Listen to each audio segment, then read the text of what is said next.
This is a video on trends. I got a couple questions on trends, and I briefly touched on trends on my just overall demo video, but this here I'm just going to do trends.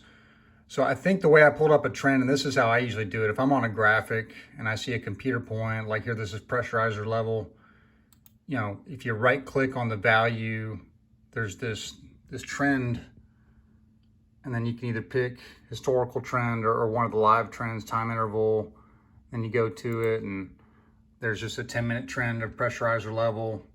I talked about that, and I also talked about this button up here that's when you put your mouse over it, fit the wire range, and that's where it kind of changes from a flat line to something where you can see the change. And of course with a live trend, it's going to start building and you'll see more changes. Now, you know, I got questions about how do you build trends and how do you pull points in trends, multiple points.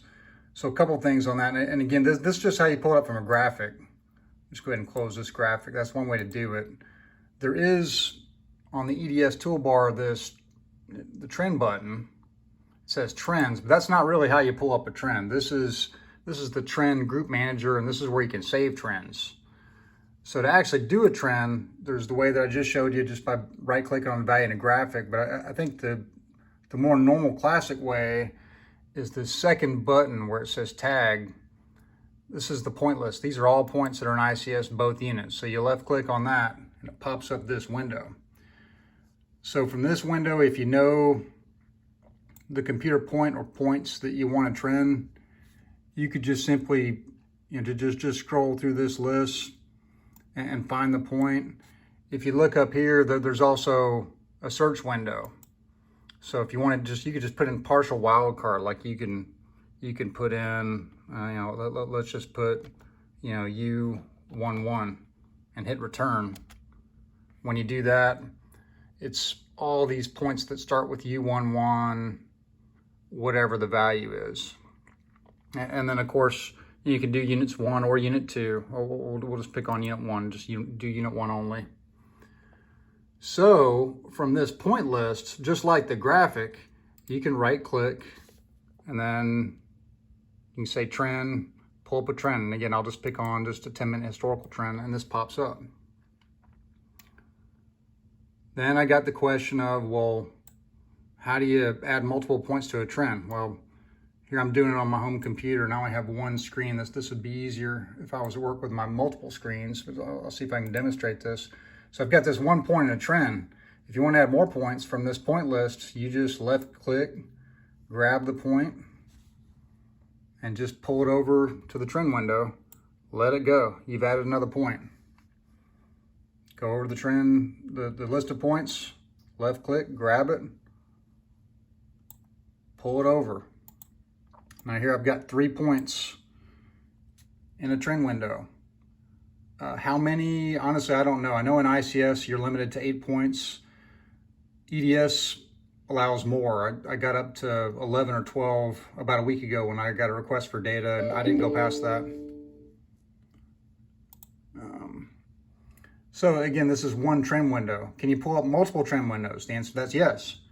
If you wanted a couple, 2, 3 different trend windows, again, I'm not sure what the limit on that is. I know in ICS it's 4. I would guess EDS will allow 4, probably more. Pick another point. And this time, instead of dragging over to your existing trend window, just like you did to begin with, right click, trend, trend, 10-minute trend. Now you have another trend window. And then of course you can resize this. Kind of make it a little smaller to fit my little screen here. I don't have a very big monitor.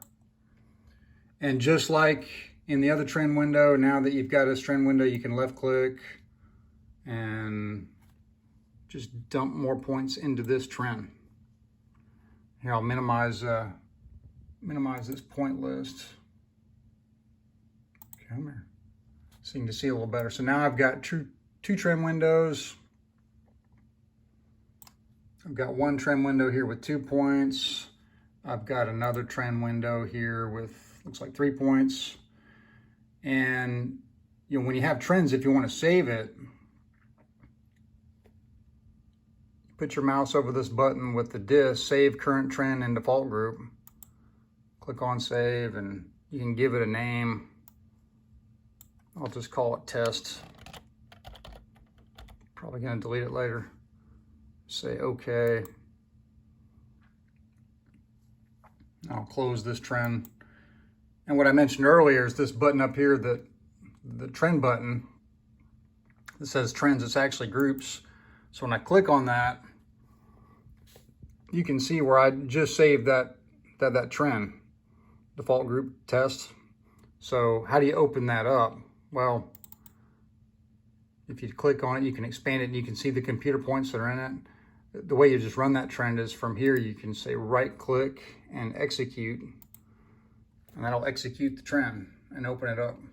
So yeah, that's just kind of a brief overview of trends, how you start a trend, how you save a trend, how you pull multiple points into a trend.